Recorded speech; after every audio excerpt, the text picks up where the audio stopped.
So I would like to thank everybody for stopping back by the Raider Critique.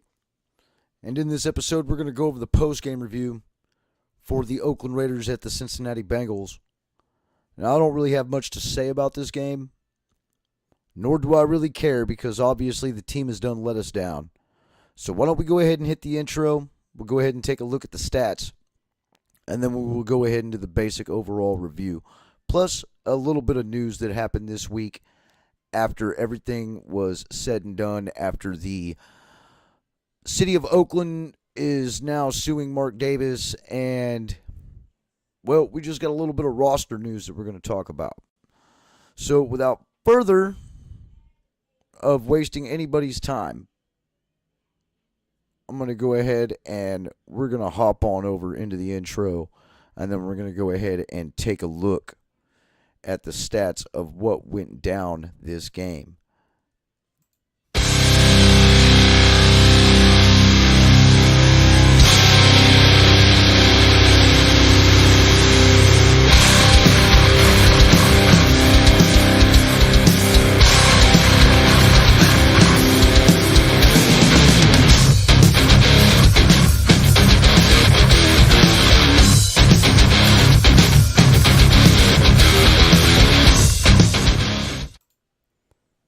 So here we are.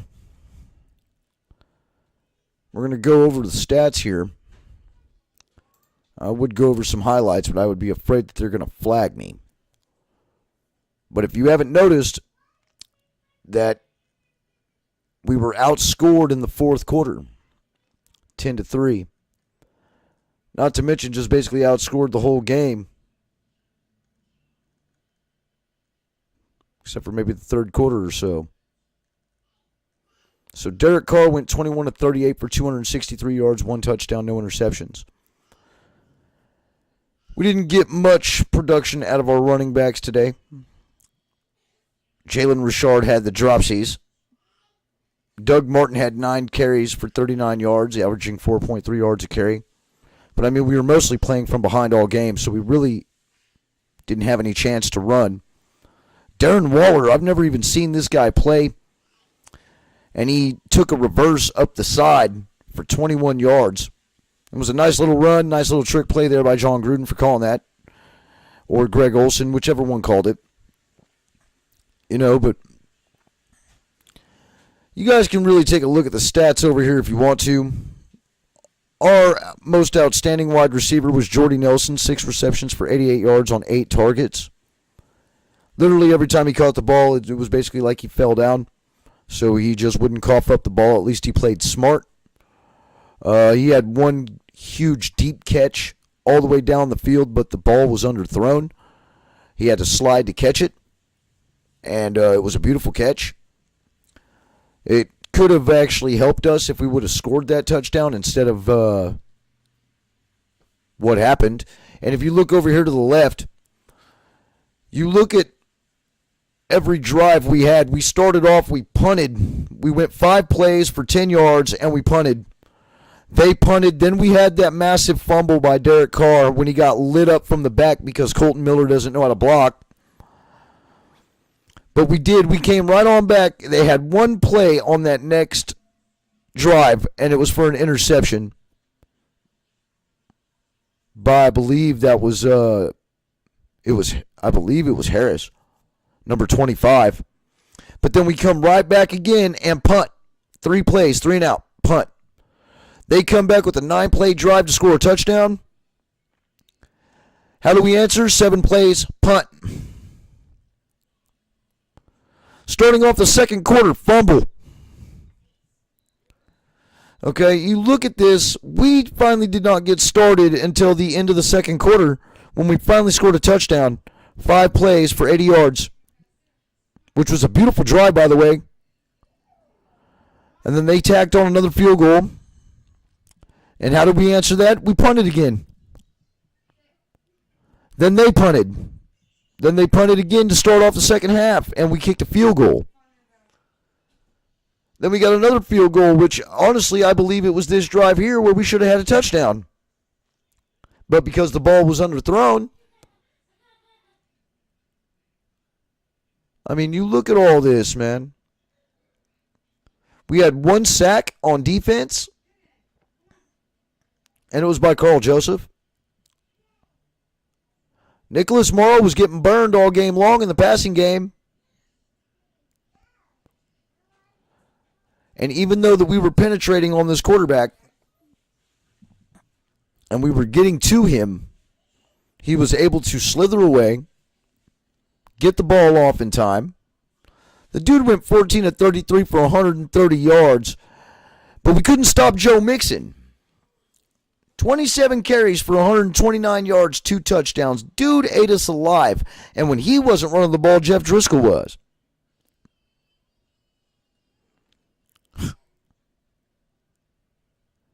They didn't have any major wide receiver threats or anything against us that we could not cover.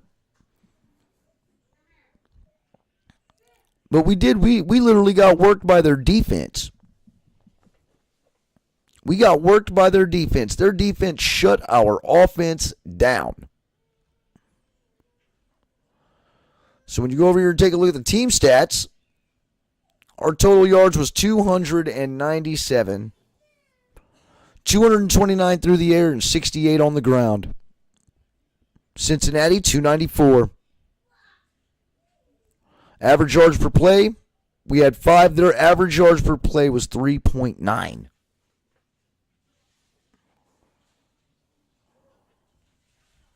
How do we lose games like this? 2 fumbles lost, no interceptions, even though they threw 1, but they still won the turnover battle.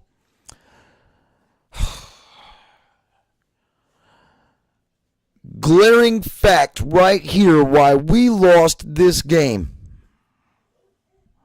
Even though last week we gave up 4 sacks, we were still able to come out on top with the win. It wasn't happening today. Not giving up 5 sacks. And then we definitely didn't win the time of possession.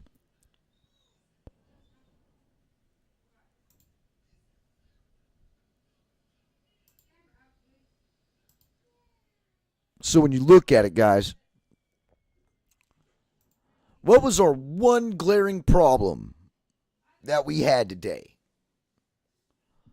Besides all the fumbles and what caused those fumbles? What caused at least one of those fumbles?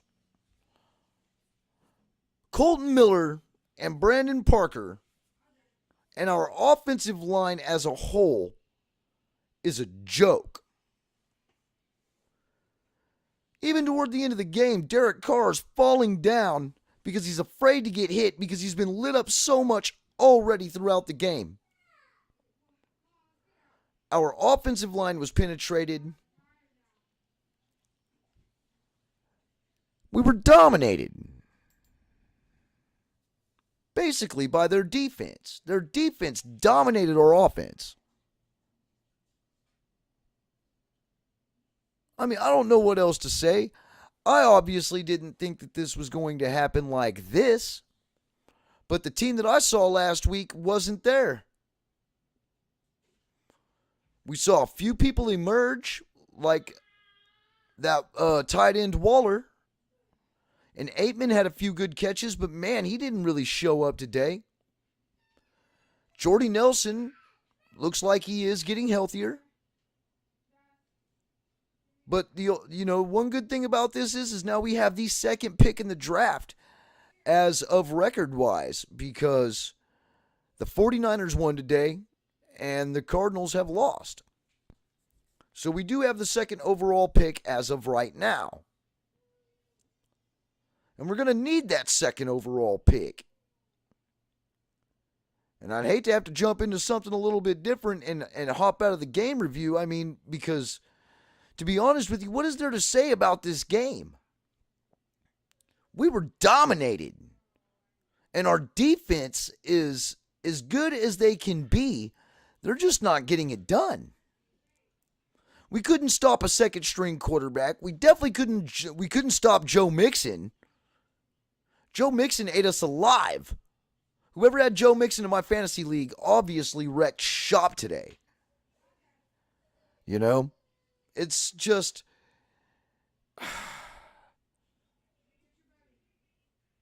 I watched Driscoll take off running, and yeah, it's rough when you sit there and you see your defensive line penetrating, but there's nobody watching the quarterback because they're all in coverage, and dude takes off up the field.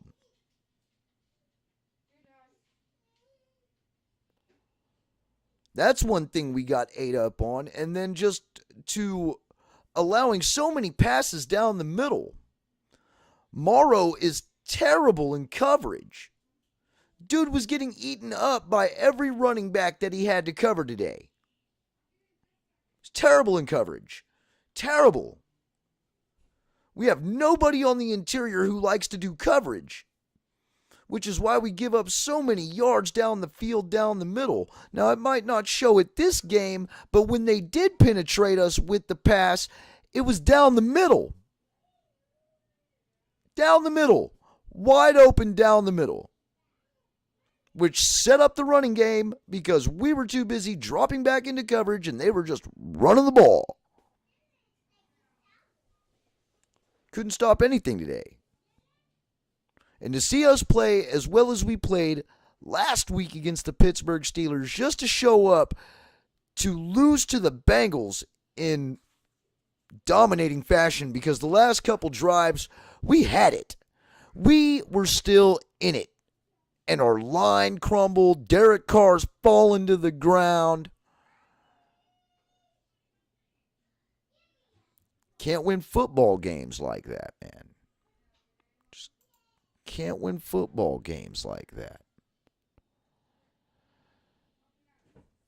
And what I was talking about that pick. Yeah, we're going to need that second round draft pick, especially since we blew a third round pick on this guy who's been indefinitely suspended by the NFL. And it's been, it's upheld. He's I believe it's an indefinite suspension. So we wasted a third round pick on this dude. We could totally use him right now, or at least some version of him, a better wide receiver out there than what we have, which he wasn't it because dude just complete bust. I don't foresee him being with us again next year, and I don't even really want to talk about this guy, man. But this guy right here, I mean,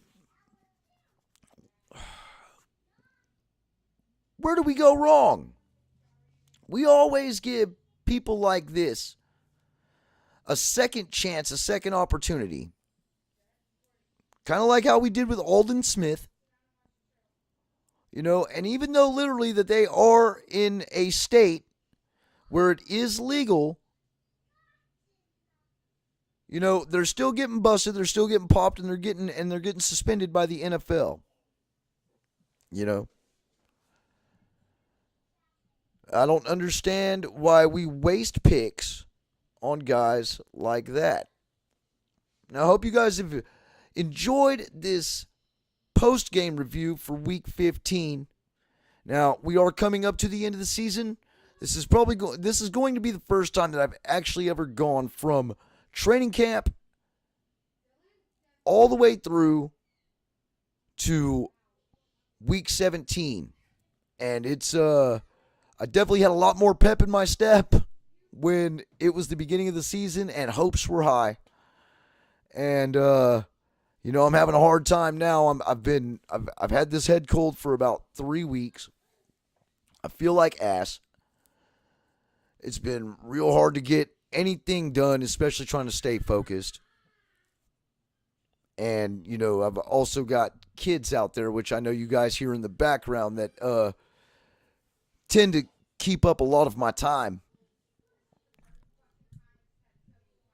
But I'm greatly appreciative to everyone who has come onto the channel, who has commented, who's hit me up on Twitter, who appreciates everything that I do here. Because if it wasn't for you guys, I wouldn't do this. And everybody knows that, you know, who does come here, it's basically just a fan channel of a guy who is really just trying to understand why we do the moves that we do. And, you know, would just like a winning culture back in this organization. And I do appreciate every single one of you, man, who decided to come here and just listen to me rant. And it's there's 140 of you out there, and I'm blessed to still be here. I'm blessed to still be a part of football and a part of the Raider Nation, and I'm glad that I'm accepted with at least 140 of you. Now, maybe not with the organization, but at least I am reaching out to people who are wondering, just like me, what's going on. We really do need to make some moves when it comes to the offensive line. Next year, this line is not going to cut it. And that's what a lot of our money is wrapped up in. Now, from looking at Pro Football Reference, and we'll get into that in a video later on down the road, probably during off season, but we're going to be covering the dead money that we have, because we've got a huge salary cap coming for us. I believe it's around 84, 85 mil, but we've also got a lot of dead money that's going to take up a lot of that. So anyway, I want to thank everybody for stopping back by the Raider Critique. I'm going to be coming at you guys with a pregame review for Week 16 against I believe that we're playing. See, we've done screwed off so much, I don't even know who we're playing. It's either the Chiefs or the Broncos. You know what I mean? Those are the last two games we got. So, I'm going to be coming at you guys with a pregame for Week 16 as soon as I get all my stuff together and get figured out exactly who we're playing. Because if we are playing Kansas City, hey, I thought that we could win out. You know what I mean? I don't think we're winning out. We're probably going to lose out now. And it'd probably be best if we did, just for the draft pick. But, it is what it is. This season is a loss. And I'm just lucky to be able to be here to talk about it. Now, hopefully, next season will be a little bit more pleasurable than this season, because we'll be winning. But only time will tell about that, especially when it comes to where we're going to be playing. Because from what I hear, everything is still on the table. But, we won't know until we're actually told by the organization exactly where we're going and where we're going to play. All I know is, from the look of it, it ain't going to be in Oakland. So, I'm going to go ahead and sign on out of here. I want to thank y'all for stopping back by, and be looking forward out to my next video. Peace.